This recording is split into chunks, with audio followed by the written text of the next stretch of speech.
Anya na ang mga dagkong balita sa Balitang Bisdak karong Miyerkules. Sunog miulbo sa Cebu City ug Mandawi City. 124,000 ka mga pamilya sa Subo nga naapektuhan sa Bagyong Tino makadawat og financial assistance.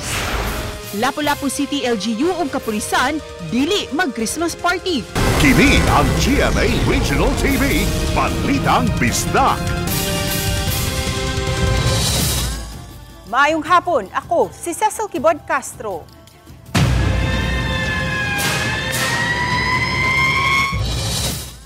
Natala ang mga dagkong insidente sa sunog sa Metro Cebu. Atong unahon kining sa Cebu City, diin 80 ka mga panimay ang gilamoy sa kayo nga miigo sa Sitio All Season 3 sa Barangay Cugon Pardo. Ang detalye sa report ni Alan Domingo. Kini ang miulbong sunog pasado alas 6 kagabi nga milamoy sa kabalayan sa Sitio All Season 3 sa Barangay Cugon Pardo. Gideklara dayon sa Cebu City Fire Office nga third alarm ang sunog tungod sa mga kalisdanan nga ilang nasinati sa pagpaong sa kayo. Lakip nini ang kahagipot sa agianan sanglit na himutang man sa sudlunong bahin ang fire scene. Nakasumpay-sumpay tag-host no, around more than 20 ka-host no, gikan sa gawas ng bahin padung sa sulod nga portion sa nasunugan. So ingana ka hagipot. Miabot sa 3.7 million pesos ang gibiling danyo sa sunog o problemas kuryente ang usas gitan-aw nga hinungdan sa pag-ulbo sa kayo. Kaya na to nga dunay sunog nga mulbo sa pagsugat sa Pasko o bagong tuig para tinuod yun nga merry gid atong Christmas. Mao na kini ang kahimtang sa dapit diin naugdaw ang 80 ka Pinoy-anan sa sunog diin walay napunit ang mga fire victims busa nanawagan sila og tabang nga magamit nila ilabi na sa nagsingabot nga Pasko. Zero balance gyud. Imong pamilya Na ako'y duha ka bata, nga gagmay 8 ug 9 anyos. Kurinti man daw ni buto diha sa among silingan at bang. Kisa tagiya. Sila si Edmond Javier. Unsang orasan ni nahitabo jak? Lasais. Magpasko me manampilings Daplins Canal. Wa naman may balay nga ulian. Wa usab ipadaplin sa BFP Cebu City ang posibleng mga pabuto ang nakaingon sa sunog nga mo'y ilang isubay karon. Samtang giabagas sa DSWS ang pagkaon sa mga nasunugan nga miabot sa mukapin 300 ka mga individual. Hatagan usab og hinabang pinansyal sila sa LGU. Sa ato ang house totally burned kay natay 20k. Same gihapon na siya sa ato ang partially burned 20k gihapon, but sa ato ang renter og sharer makadawat na sila 10,000 and then sa ato ang lodgers kay 5,000. Kauban si Clover Lumayag, ako si Alan Domingo. Balitang Bisdak. Samtang duha ka mga alarma sa sunog miigo sa Mandawi City kaganihang buntag. Ang unang insidente nagbilin og minilyon nga danyo sa commercial establishment. Ano ang report ni Nico Sereno? Nagdilaab ga kayo uban ang baga og itom na aso. Kini ang misugat sa kabumbiruhang miresponde pasado alas 7 kaganihang buntag sa usa ka compound sa Barangay Gizo. Apektado ang building kundi gi-stock ang igbabaligya nga mga styro box ug mga insulator. Daling nakadako ang kayo sa building o warehouse tungod sa materyales nga nakastock. Napaubos sa second alarm ang sunog. Pagpaong niyang suga, sir, naka-feel siya nga ni ground. So, paglingi niya sa nato sa storage area, naku na kayong kayo. Based sa mong initial nga investigation, sir, kuwan gid siya, sir, electrical faulty gid siya, sir. Ground floor.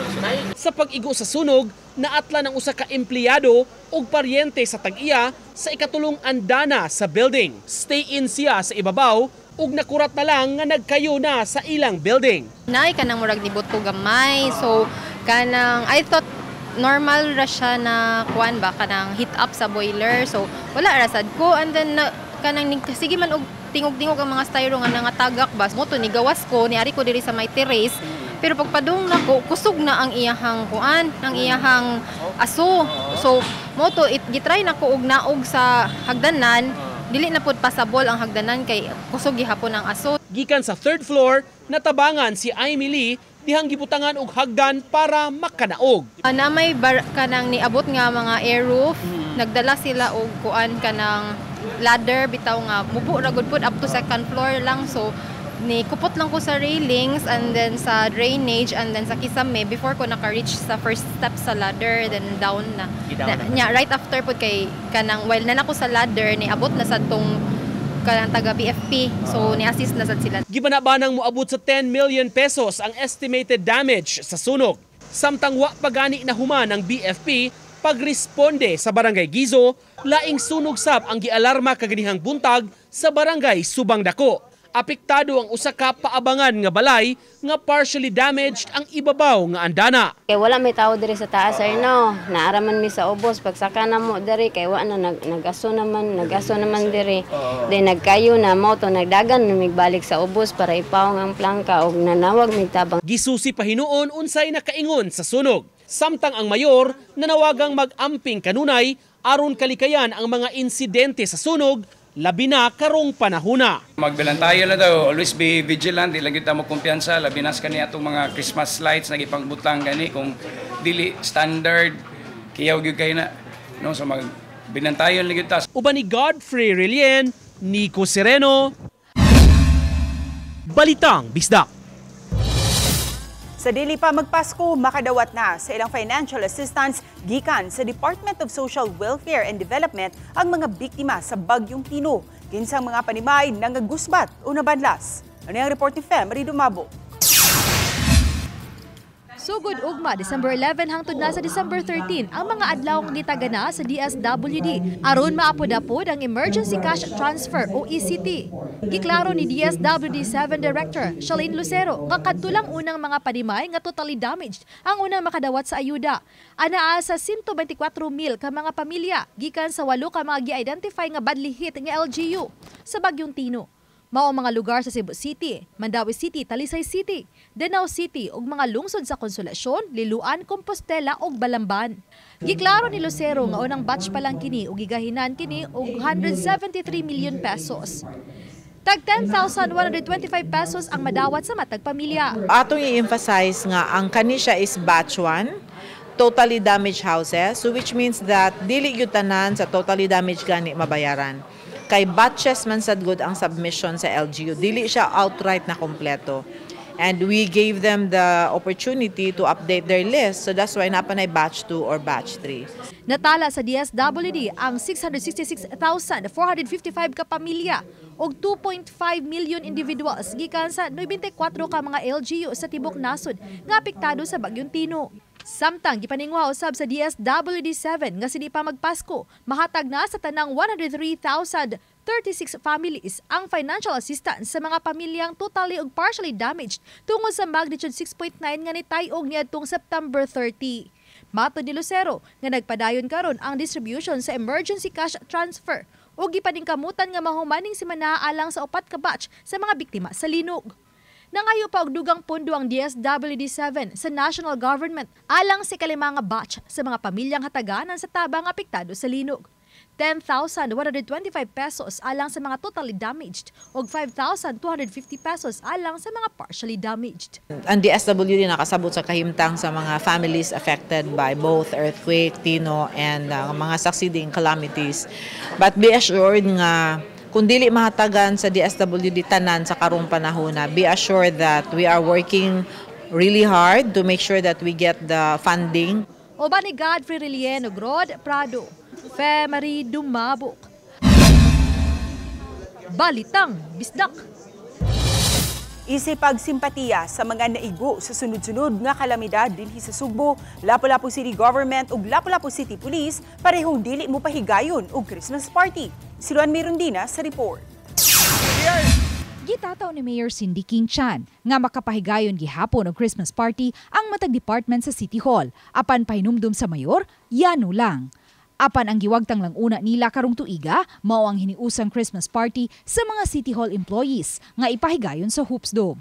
Hinon aduna gihapoy madawat nga tag sa kaham og tag 5 ka kilo nga bugas ang matag empleyado sa City Hall. Atong mga na sinati ro ng mga katalagman, no, murag di kayo ka-celebrate gyud na ang uban naglisod pa.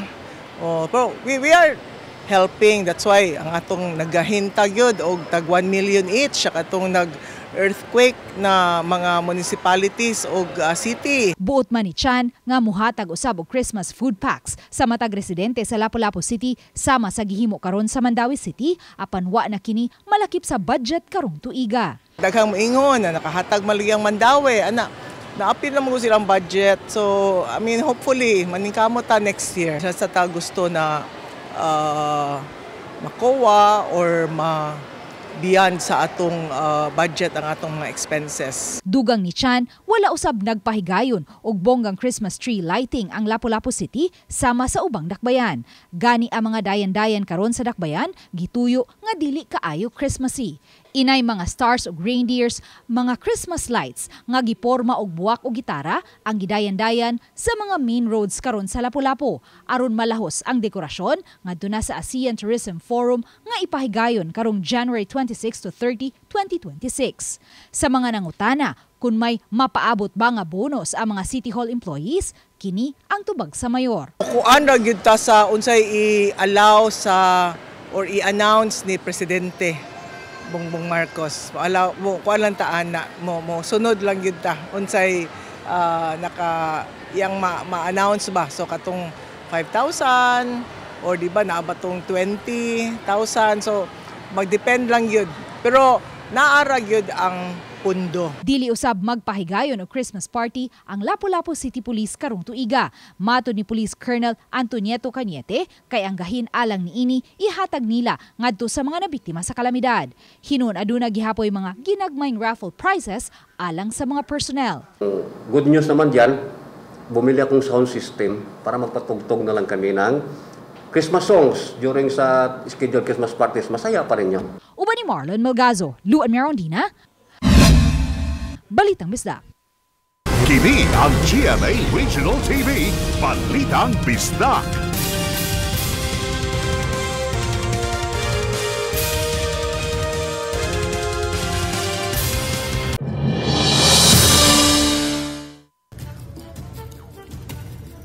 Ayan, mas kaminusa na ang gasto ug ang risgo sa actual flight training sa mga piloto sa Philippine Air Force kay aduna nay kaugalingong 2-in-1 full motion flight simulator ang Brigadier General Benito Ebuen Air Base.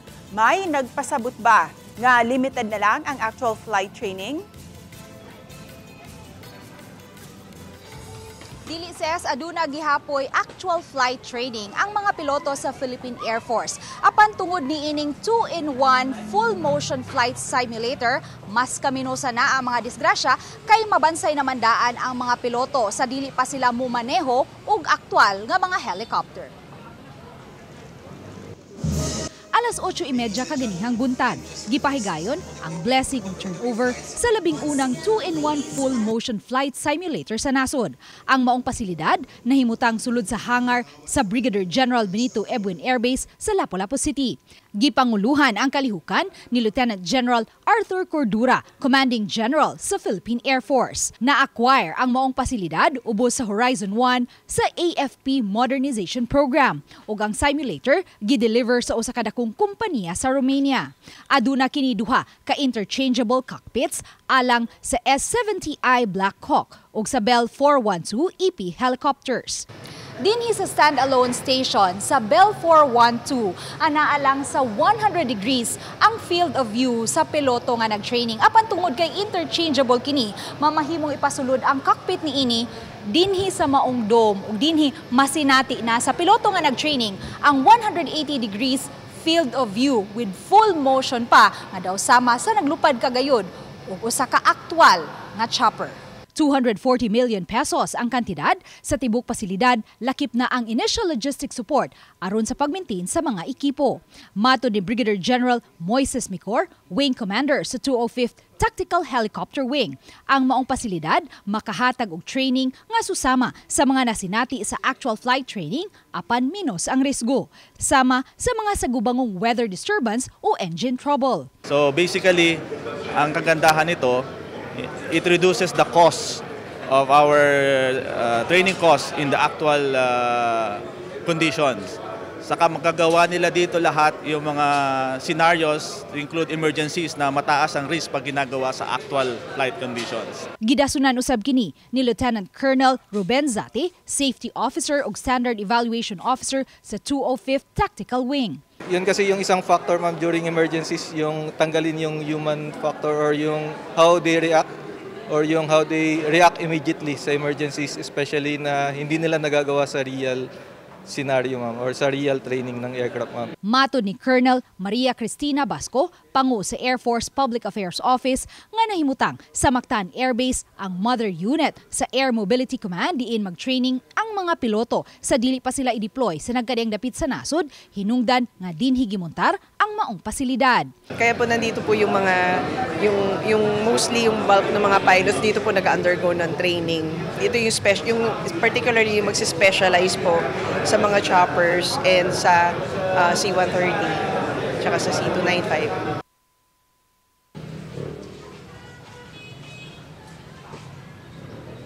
Ses ning paglusad karon sa 2-in-1 full motion flight simulator, malaumon ang Philippine Air Force nga aduna nay dakong kahayag sa ilahang pag-transition karon sa kasamtangan nilang air operations ngadto na sa mas advanced nga mga pamaagi.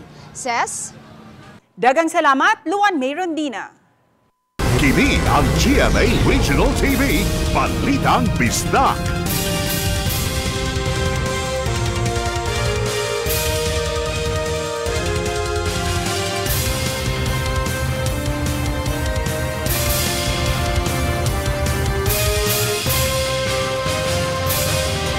Kini ang GMA Regional TV, Balitang Bisdak. Moabot sa 50 ka mga pulis ug BJMP personnel ang gipaubos sa mental health seminar. Gihimo kini sa Mandawi City Police Office kundiin tag 25 ka mga PNP personnel ug laing 25 ka mga jail personnel ang ni-undergo niini. Katuyuan sa kalihukan, matabangan sila sa mental health concerns ug stress management. Taliwa sa pressure sa ilang trabaho. Ang taga City Substance Abuse and Mental Health Services Office ang mihimo sa maong seminar. Sinugdanan palang hinuon kini sa mental health seminar nga gihimo para sa mga uniform personnel ug gikatakda pagbulusan ug dugang sesyon para maabagan usab sila. A self-check, self-assessment, and how to cope up stress. As we all know, as a law enforcer, mao gid usa sa ang pinakabugat na trabaho, no? Bugat kay responsibilidad. Mag-identify na punta og solutions. Unsaon pag manage atong stress. Muna siya, especially atong mga law enforcers, frontliners ba ani? And then murabag ato i-humanize ang atong mga law enforcers kay strong ba atong tan-aw nila, which is unfair sa ila kay tao sa dubi sila. Health Volunteer Program alang sa mga kabatanunan gikatakdang umulon sa Mandawi City. Atol sa sesyon sa City Council, usa kini sa napasar ug natuki. Giawhag ang syudad sa pagsuporta sa ingon niining inisyatiba para daling makatap sa mga batanong professionals kung adunay emerhensya. Matud sa SK Federation President, makatabang ang database para daling mahangyo ang ilang serbisyo kung adunay emergencies o kalamidad nga mahitabo. Mga young nato nga mga medical professionals nga wala pa nakagraduate, nag-eskwela pa na, they are really willing to volunteer.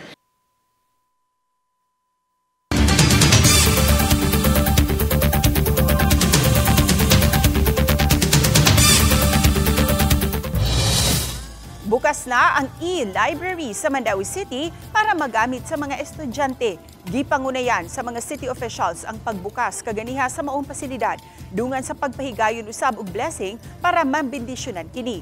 Moabot na sa 35 tanan ka mga computer units ang magamit sa mga estudyante. Kundiin napuno karon ang 15 ka bag-ong unit sa e-library. Libre ra ang paggamit sa ekipo alang sa research. Moabot sa tag 10 pages ang pwede usab nga ma-print nga libre sa matag user. Kung daghan usab ang gamit, limitahan ang ilang usage ngadto sa tag usa ka oras lang. Samtang matud sa City Librarian aron masigurong dili maabuso, gi-block nila ang mga sites nga dili pwedeng ma-access sa mga users. First is the porn site. Sunod ang mga social media sites like the Facebook, kining atong YouTube, ato nang gikuan para plainly for research ra gyud siya.